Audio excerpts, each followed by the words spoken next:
Let's discuss microbiology, the second lecture in the Streptococcus group. So once again we have the same gram positive कोक्साई. ठीक है, तो हमने पहले ही पढ़ा है कि ग्राम पॉजिटिव कोक्साई को हम कैटलेज पे कैटलेज पॉजिटिव और कैटलेज नेगेटिव में डिवाइड करते हैं. जो कैटलेज पॉजिटिव होंगे वो होंगे स्टेफ. स्टेफ को अगर आपको याद हो तो हम कोगुलेज पे फिर टू कैटेगरीज में डिवाइड करेंगे, जो ऑरियस हो और दूसरी कैटेगरी में हमारे साथ है एपिडर्माइटिस एंड सेप्रोफेटिकस. ठीक है, तो जो कोगुलेज पॉजिटिव होंगे वो ऑरियस होंगे और जो नेगेटिव होंगे तो वो होंगे दो किस्म के, वो तो या एपिडर्माइटिस या सेप्रोफेटिकस होंगे. फिर इन दोनों को ऐसे डिफरेंशिएट करते हैं कि नोबायसिन की इसको सेंसिटिविटी देखते हैं. तो अगर नोबायसिन को सेंसिटिव हो तो वो एपिडर्माइटिस होगा और रेजिस्टेंट हो तो वो सेप्रोफेटिकस होगा. और डिजीज हमको पहले से याद है कि staph aureus is notorious for abscess, toxic shock syndrome, staphylococcal scarlet skin syndrome and so on.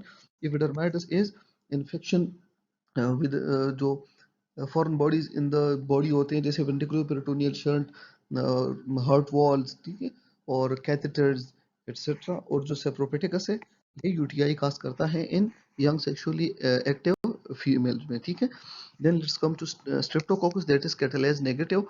और जो कैटलेज नेगेटिव तो उसको फिर हम हीमोलिसिस पे 3 कैटेगरीज में डिवाइड करते हैं, अल्फा हीमोलिसिस में, बीटा हीमोलिटिक्स में और गेमा में. और हमने ये भी याद रखा था कि जो अल्फा में पी है और पार्शियल में पी है, बाकी किसी में पी नहीं है, तो पार्शियल होगी अल्फा हीमोलिटिक्स. ठीक है, फिर हमने कहा था कि बीटा इज बॉम्बिंग, तो ये बॉम्बिंग करता है तो सारे सेल्स को लाइस करता है, तो ये काज करेगा कंप्लीट हीमोलिसिस.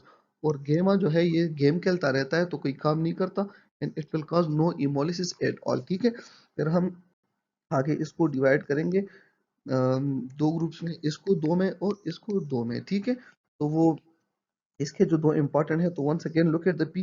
तो एक उसका हो गया नीमोकोकस, ठीक है, और दूसरा नीमोकोकस के साथ हो गया विरिडेंस ग्रुप. सही. अच्छा, इसके दो जो है जो हमने ऑलरेडी पढ़े हैं, एक हो गया ग्रुप ए स्ट्रेप्टोकोकस और दो हो गया ग्रुप बी स्ट्रेप्टोकोकस. ठीक है, ग्रुप ए जो है ये रिमेटिक के लिए बहुत फेमस है और पोस्ट स्ट्रेप्टोकोकल ग्लोमेरुलोनेफ्राइटिस में, जबकि जीबीएस जो है it colonizes vagina of the pregnant female और न्यूनेटल सेप्सिस मेनिंजाइटिस के लिए बहुत ज़्यादा इंपॉर्टेंट है. और थर्ड जो है इसको दो मेंबर्स हैं, एक है इंटीरोकोकस और दूसरा है none इंटीरोकोकस. So let's move ahead. Thank you so much. The alpha that is partial. तो अब देखें ना कि जो हमने बीटा पढ़ा था, गेमे पढ़ा था, उसके किसी के नाम में पी नहीं था, यहाँ इसके नाम में पी आता है, सो इट इज पार्शियल. ठीक है. अच्छा, इसको हम based on optochin sensitivity two groups में डिवाइड करते हैं. अगर ऑप्टोजन सेंसिटिव हो और बाइल में सॉल्युबल हो, ठीक है, तो इसको हम स्टेप नेमोनी कहेंगे. और अगर ऑप्टोजन रेजिस्टेंट हो और बाइल को भी रेजिस्टेंट हो, उसमें सॉल्युबल ना हो, इसको हम विरिडेंस कहते हैं.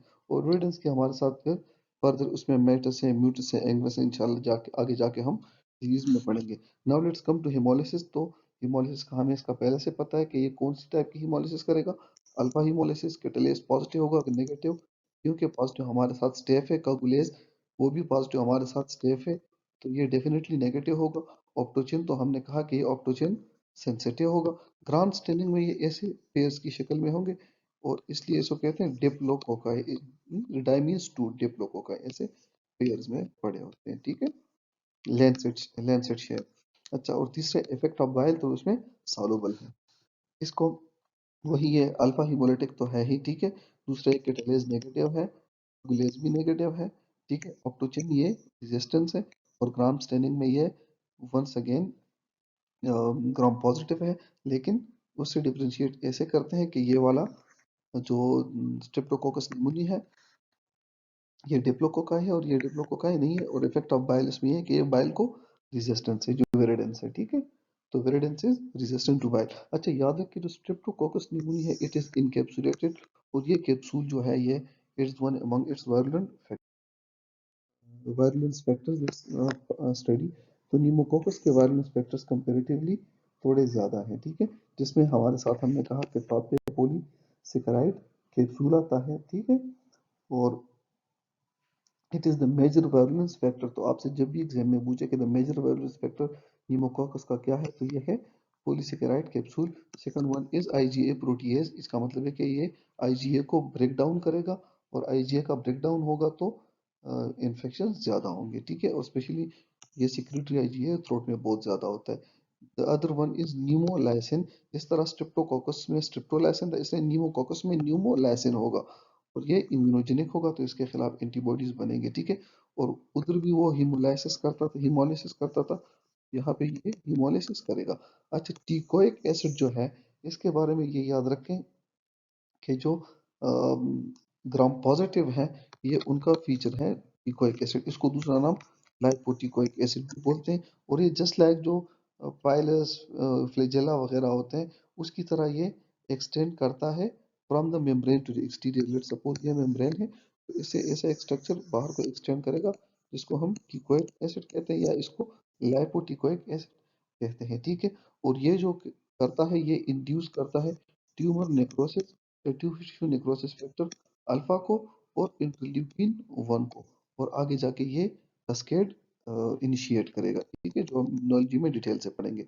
अच्छा, विरिडेंस जो है, विरिडेंस के बारे में याद रखें कि इनका मेजर वायलेंस फैक्टर है, वो है इनका डिक्सट्रेन, ठीक है।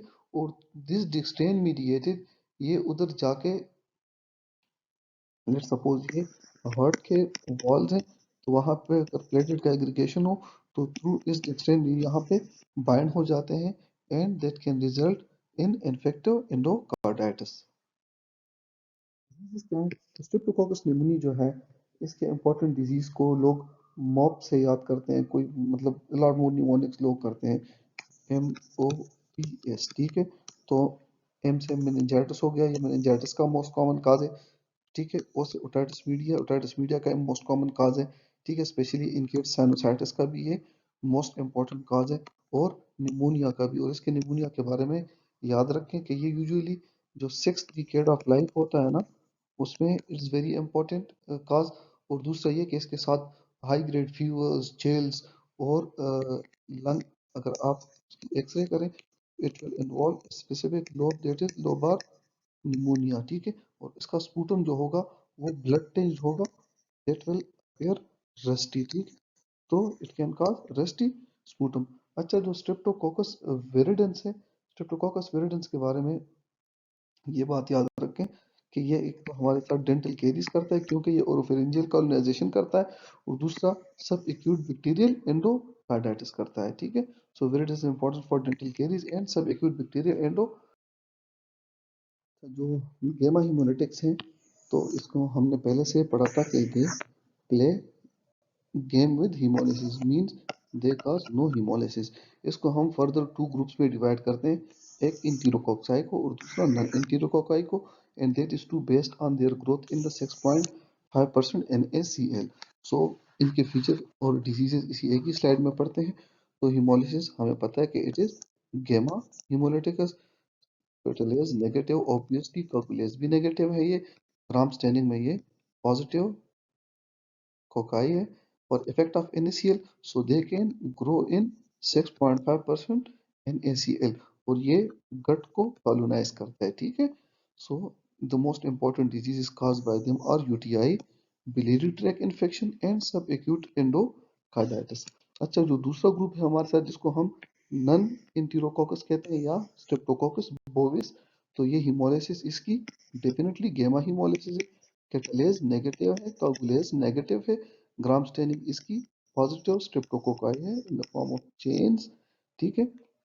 और इफेक्ट ऑफ NaCl, सो ये NaCl में नो ग्रोथ, ये ग्रो नहीं करेगी उधर 6.5% NaCl में, और ये भी गट को कॉलोनाइज करता है, ठीक है।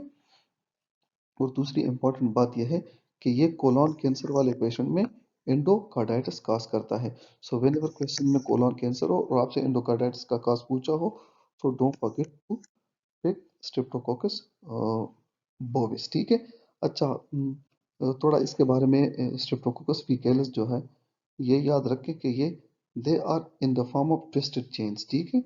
स्ट्रेप्टोकोकस ट्विस्टेड चेन्स, तो they are in the form of twisted chains होते हैं। और इसमें हमारे साथ दो हैं, एक है स्ट्रेप्टोकोकस फीकैलिस और दूसरा है स्ट्रेप्टोकोकस फेशियम। तो ये दोनों नाम आपने याद रखने हैं, ठीक है। और याद रखें कि ये एंडोकार्डाइटिस उस पेशेंट में बहुत ज़्यादा करेंगे जिसमें आप जीआई या जेनिटो यूरिनरी प्रोसीजर्स करते हो। जैसे कि जेनिटो यूरिनरी प्रोसीजर्स क्या है, एंडोस्कोपी आप करते हो, कोलोनोस्कोपी आप करते हो। तो इन पेशेंट में आपने स्ट्रेप्टोकोकस फीकैलिस या स्ट्रेप्टोकोकस पीसियम को as a cause of bacterial acute endocarditis rule out करना है, ठीक है। With this we come to the end of streptococcus. और नेक्स्ट लेक्चर जो पढ़ेंगे वो भी हम कोक्साई पर पढ़ेंगे, लेकिन वो ग्राम नेगेटिव होंगे। Thank you so much. Allah Hafiz.